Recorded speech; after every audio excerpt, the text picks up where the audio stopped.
Assalamualaikum warahmatullahi wabarakatuh. Di sini saya akan menampilkan hasil dari aplikasi yang sudah dibuat, yaitu tentang implementasi dan juga penerapan algoritma Dijkstra dan algoritma Astar untuk mencari rute tercepat atau terdekat.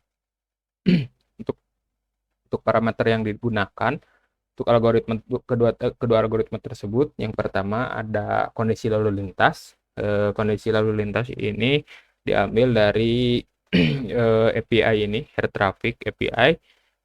Di sini saya mengambil tingkat kemacetan, tingkat kemacetannya atau jam vektornya gitu. Terus yang kedua yaitu jenis jalan. Di sini ada beberapa jenis jalan dan beberapa eh, jenis jalan ini didesain berdasarkan kecepatan gitu ya. Di sini ada paling rendah segini, untuk yang ini segini gitu. Arteri primer dan sekunder bedanya segitu gitu.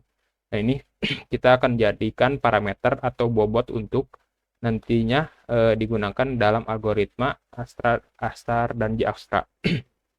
Untuk untuk menerapkan algoritma Dijkstra dan Astar ini dibutuhkan sebuah graph. Nah, dan graph ini membutuhkan sebuah node.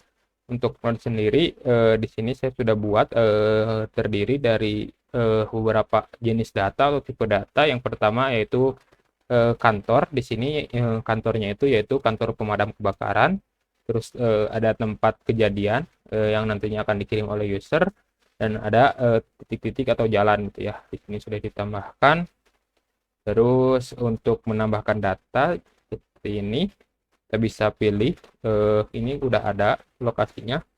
Nah, kita kalau mau nambahin misalkan di sini tinggal pilih aja tipenya kantor atau jalan gitu, karena untuk kejadian nanti akan langsung diinput oleh user. Nah, untuk jalan seperti ini, terus nanti akan dipilih ini eh, satu itu adalah jumlah bobotnya berapa gitu untuk setiap jalan itu. Nah, ini untuk jalan arteri primer, karena di sini kecepatannya paling tinggi. Di sini saya tambahkan sebagai bobotnya yang paling rendah yaitu satu gitu. Di sini tinggal simpan aja. Udah berhasil disimpan. Setelah itu kini ke graph, yaitu menghubungkan antar titik node gitu yang nantinya akan dibentuk sedemikian rupa sampai ke titik tujuan. Titik tujuan seperti misalkan seperti ini untuk menambahkan dari sini ke sini misalkan. Ini bisa dilihat ID-nya 2, berarti ini pilih 2. Nah, jadi nanti seperti ini gitu. Oke, lanjut mungkin ke untuk tampilan user gimana sih menambahkan sebagai bentuk laporan gitu, nambahin datanya. Lihat aja di sini.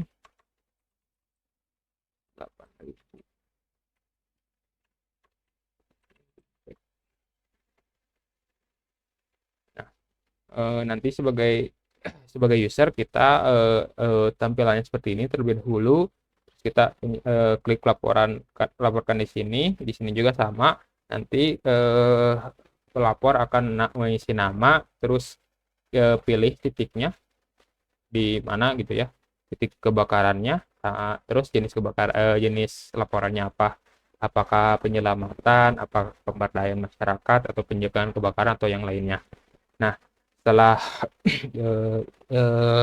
user atau pelapor melaporkan kebakaran, nanti di sini akan ada halaman untuk mencari rute. Yang pertama yaitu menggunakan algoritma Dijkstra. Di sini juga ada keterangan untuk update lalu lintasnya. Kita juga bisa memperbarui kondisinya. Ini lumayan utama untuk memperbarui kondisi lalu lintas karena dari API langsung di sini. Tunggu aja.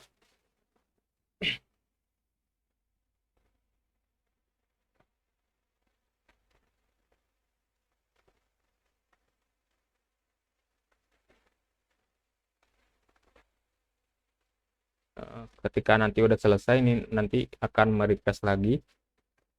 Nah, di sini ada keterangan untuk terakhir di update kondisi lalu lintasnya begini. Nah, kita misalkan ini titik mulanya, kita langsung aja pastikan truk pemadam kebakaran. Terus ini tadi data-data yang telah diinputkan oleh user, misalkan ini ke 31, misalkan ke sini atau ke 31. Nah, ini sudah tampil untuk rutenya. Ada 3 rute. Yang pertama yang ke sini, yang ke hijau itu paling tercepat gitu ya. Terus ini yang merah ini adalah rute alternatifnya gitu. Nah, di sini juga ada keterangan tentang berapa jaraknya. Terus di sini juga ada keterangan untuk tingkat kemacetannya masing-masing dari masing-masing rute gitu, atau langkah-langkah. Di sini sudah ditampilkan. Ini terus ini jenis bobot jenis jalannya. Ini itu karena ini adalah graf yang tadi kita sudah buat. Ini adalah mulainya terus ke sini gitu ya. Karena ini masing-masing mempunyai jenis jalan gitu ya. Karena tadi ini sama jenis jalannya satu, berarti dijumlahkan jadi 2 gitu. Nah, dan ya, tingkat kemacetan juga sama seperti itu. Setelah itu di sini juga ada waktu atau eksekusi dari algoritma Dijkstra ini berapa gitu. Ini berapa detik nih sudah diberikan di sini, dan ini adalah rute alternatifnya gitu. Nah, di sini bisa dilihat ya, rute alternatif yang pertama total total jaraknya sangat berbeda gitu sama yang di bawah, lebih tinggi yang di atas ini.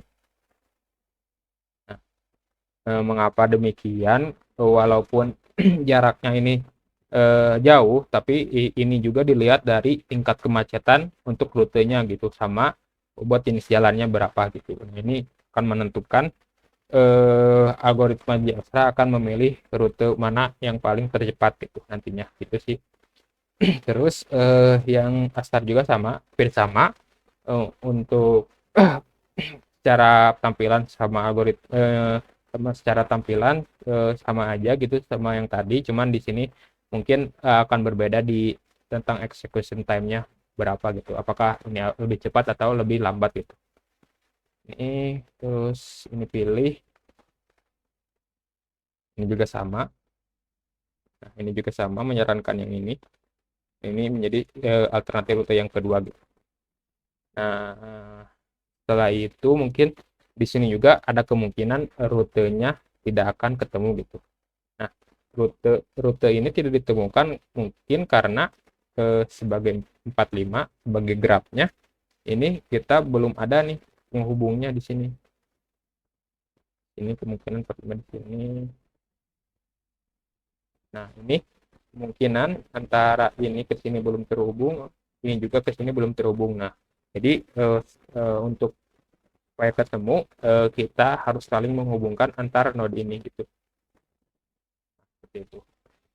Oke, mungkin untuk untuk presentasi dari aplikasi segitu aja.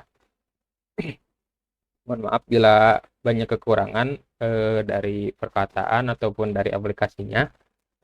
Saya tutup. Wassalamualaikum warahmatullahi wabarakatuh.